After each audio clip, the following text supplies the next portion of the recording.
Welcome to the Mentor Podcast, where the most highly motivated entrepreneurs come to get their weekly dose of financial stability with host Ron LeGrand, as well as other nationally recognized thought leaders who will teach you how to get, grow, and protect your wealth.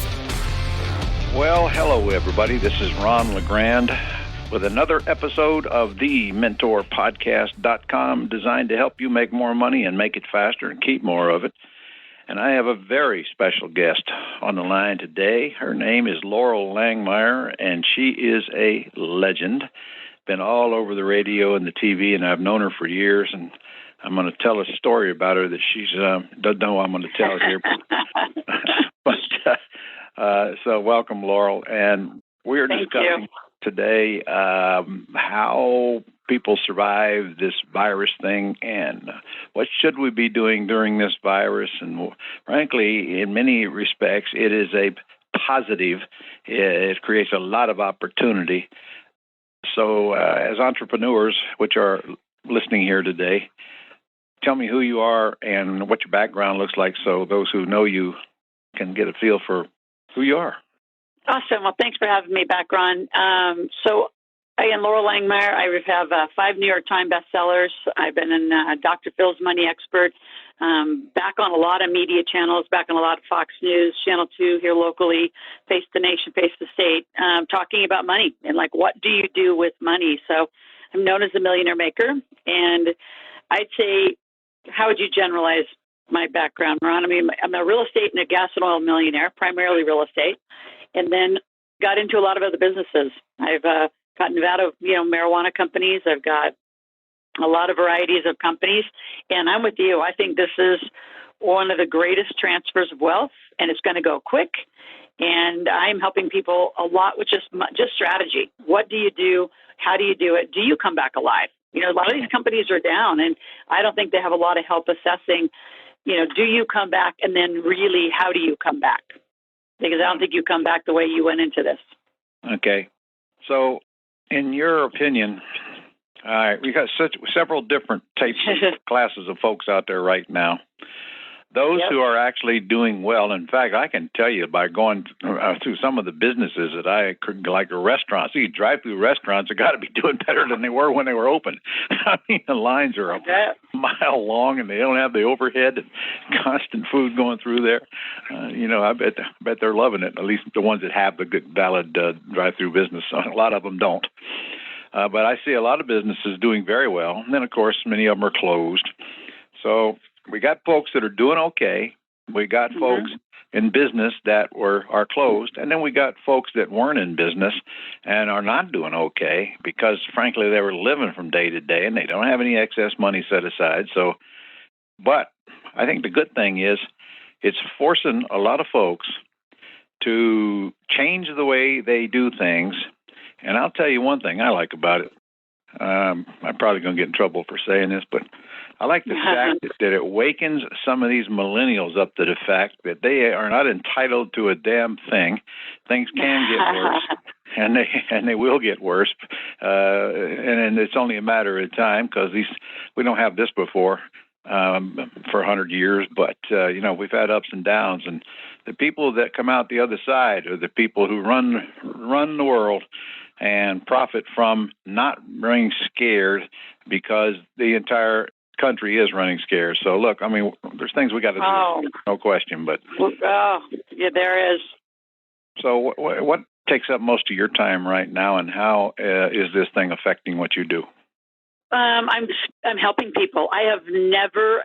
I don't even know. Even when I started, Ron, have I had more people? Well, part of it, because I've been doing this for so long, 96 to 2000, I was in the Rich Dad Poor Dad camp. So, you add up those years, and then I started Live Out Loud.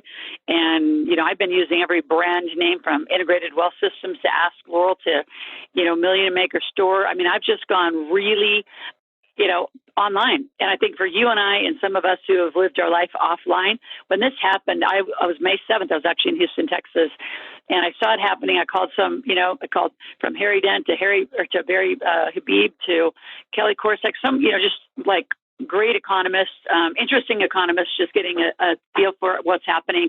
Knew the crash was going to happen. Talked to a lot of people about getting the hell out of the market so they didn't get killed.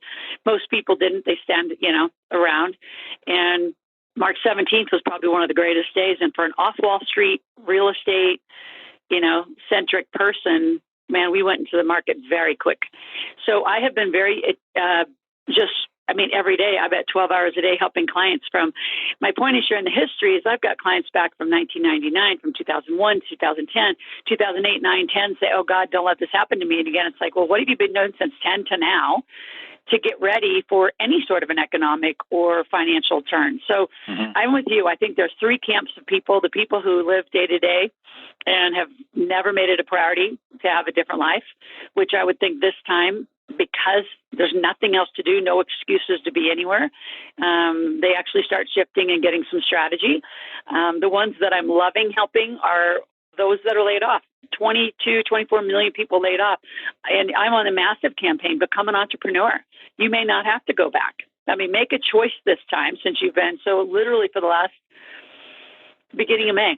So we're 6 weeks in, Ron, of really, I just did a workshop where everyone made money, my workshop. So the one that I do, I said, well, what the hell, let's try it online. And we did it. And everyone made money, thousands and thousands of dollars in 2-3 days. And just teaching people you can do this differently. You can be an entrepreneur and then create a new life and a new norm coming out of this. And then the superstars, group 3, the one we like to work, really love to work with, is the opportunities are everywhere. And, Ron, I'm calling this the most indiscriminate crash because, to your point, the millennials to the baby boomers can all get in the game right now. From cannabis to CBD to cryptocurrency got normalized in this, to real estate to gas and oil. It all got normalized. And you can get in at whatever place you want as long as you have access to cash. And I think that those who know how to live through these, my God, how many people have you helped through this stuff, Ron? Those who know how to do it are going to come out multimillionaires. That's one thing that I like about real estate. We don't have to have the access to cash. It's the vehicle that produces the cash that we can use for other real estate or some of those things that you're discussing, which I am not into. So, I'm in real estate, period. Yep. I love you. In and out of the market, mostly out. And when I go to the market to buy something, whenever I buy it, you ought to buy opposite. I can tell you that. So I'm done with that. I'm gonna let those who know more about the stock market than me play the stock market. I know how to play real estate, and therefore I can control my own outcome and not have it bank on somebody else. So, and as far as real estate goes, let me tell you what I'm finding. I'm finding that people are still doing business, and in fact, in many cases, it is easier. Because, A, everybody's home. That means they answer the telephone, where we were having a hard time getting them to answer before. And, you would think people would not want you to come to their house, but it's not true. They don't care. Come on out. They don't care. I'm hearing that from realtors, and I'm hearing it from my students all over the country. So, plus, they're a lot more motivated now. They got some fear. They think the market is crashing, and they're just easier to do business with. So this is a time to crank up the real estate business, not slow it down. And I can tell you that it changed the way we do business at Global, because it's not like we weren't virtual, but we weren't virtual anywhere near where we are today because we were forced to. We didn't have any choice. And it's working out well. Plus, it's a lot less expensive to deliver an event sitting in front of a computer than in a very expensive hotel, and then people don't have to travel. It's not that we're not going to continue to do that, but this virtual thing has made it easy for a lot of folks to come in that could not come in. So, in many ways, this thing has changed a lot of attitudes. Oh, it has, Ron. And, we pivoted. We were probably in 48 hours. We were probably one of the first to do a daily broadcast and just talk about money. From starting with, how to get these loans, how do you do the payroll loans, how do you get as much cash and access to cash, how do you handle your credit cards, like detail how-tos. And then, with the whole theme of come out of this on the other side. But, you said, what do I do for my business model? We've gone online. We've, increased our online, and I'm with you. And my only concern about the people that are participating now that has us feel like it's really working online is the concern that they don't have anything else to do. So are they just paying attention now? And when the world opens up, are they just going to go back to the normal pattern? I hope they don't. I hope they actually make a change to do their life different.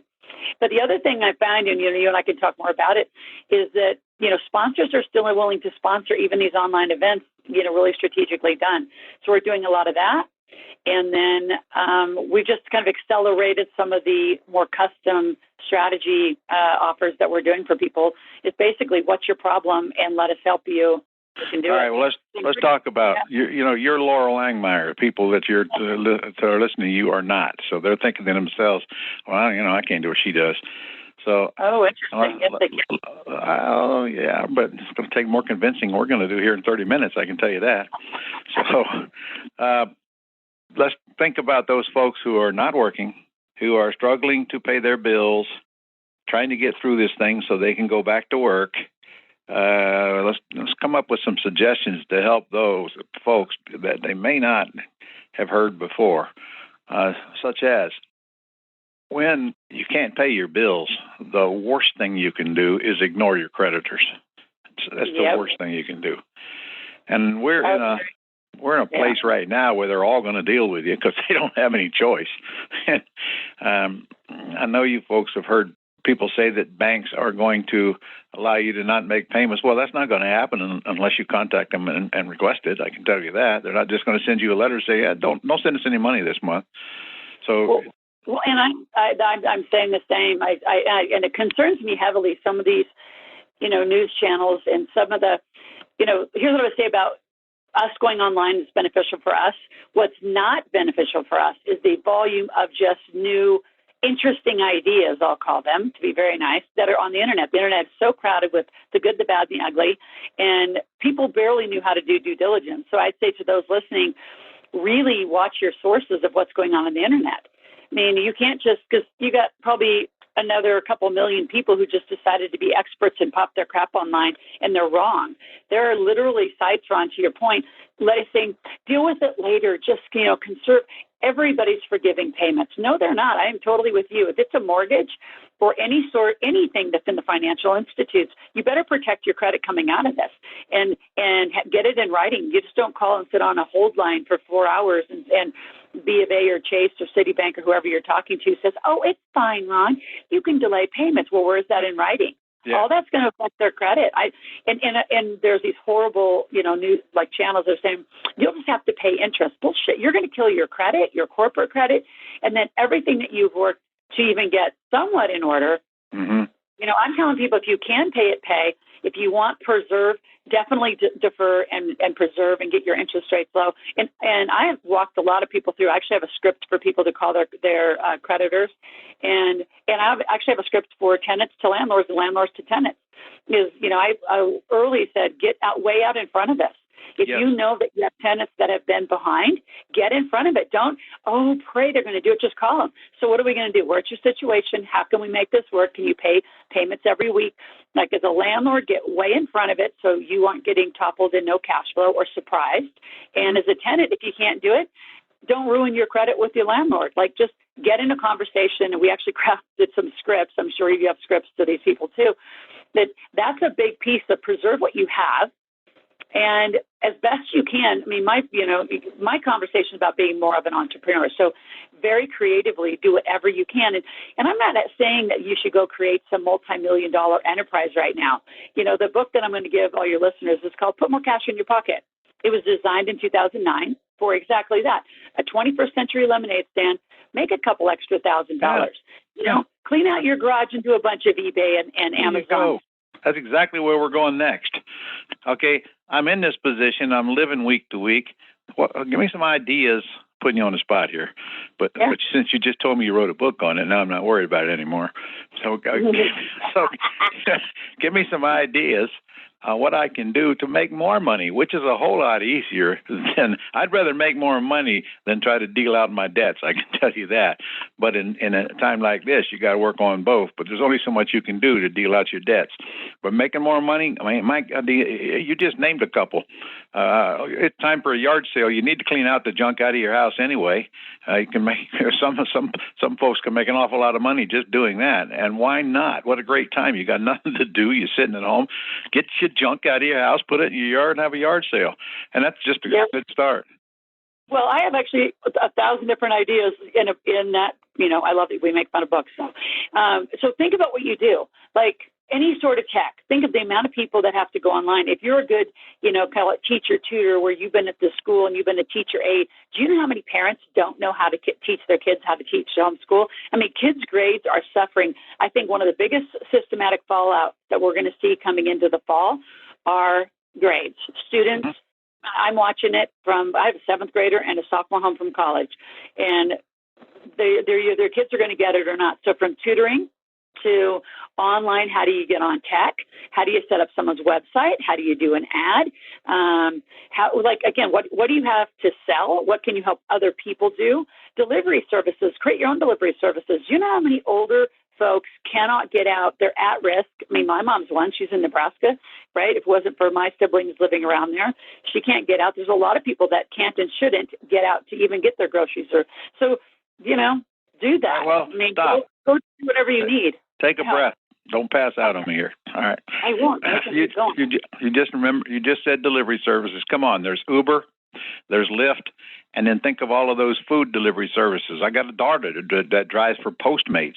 Man, she's making $500 or $600 a week delivering food. And Postmates and Uber Eats and all of those companies, and they're always looking for people to drive. So if you got a car, you got a built-in business right there, and you work your own hours, for crying out loud. So and you can do it in your own neighborhood. I mean, depending on where you are in the rural areas, you don't even need to cut your share into Uber Eats or go to your own. Like I live way out, in the Lake Tahoe area, rural Nevada. So there are marijuana facilities that need delivery. Never needed delivery. Legally wouldn't even do delivery.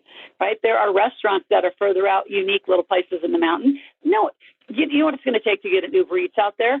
So kind of get creative. The other thing on the restaurants that I've done, really creative, fun stuff, and given that you're in the restaurant business, is collaborated them together. Instead of using 3 kitchens, why don't you take 3 of your best chefs, centralize your location, centralize your resources, and provide like one restaurant right down the road, very cool, eclectic. They're doing Saturday night date night delivery. Mm-hmm. So for $85 you can get a steak, appetizer, sides, whatever you want, and dessert, and they'll either deliver or you can pick up for a little cheaper. So, I see a lot of them collaborating. I'm actually strategizing a lot of them to collaborate. Smaller hair salons, and just think of your skill sets. I think if you're out there, think, what do I know how to do? And you don't have to monetize it forever. I think that's the piece, Ron, that I get a lot of people stop. Well, I don't want to start a business forever. I didn't say forever. I said for the next few months.